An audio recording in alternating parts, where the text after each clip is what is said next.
আমার দলের নেতাকর্মী সহ এলাকাবাসীদের সাথে পাশে থেকে সকল নির্যাতনের বিরুদ্ধে তাদেরকে যে সাহস জুগিয়ে গিয়েছি।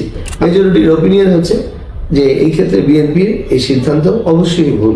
বিএনপির যিনি প্রার্থী সানজিদা ইসলাম তুলি, উনি মানবাধিকার কর্মী এবং তিনি নিজেও কিন্তু তেজগাঁর অধিবাসী, ভোটার, সবকিছু। তার মধ্যে সেই সক্ষমতা আছে কিনা এই প্রশ্ন কিন্তু সারা মিরপুরে কিন্তু আলোচনার বিষয়। এরা কিন্তু হঠাৎ করে একটি অন্য নির্বাচনী এলাকার থেকে এসে তাদের এই এলাকার সামগ্রিক উন্নয়ন সহ নিরাপত্তা সহ এই সামগ্রিক বিষয়ে সেই নেতৃত্বের হাতে দিতে তারা কিন্তু ভীত।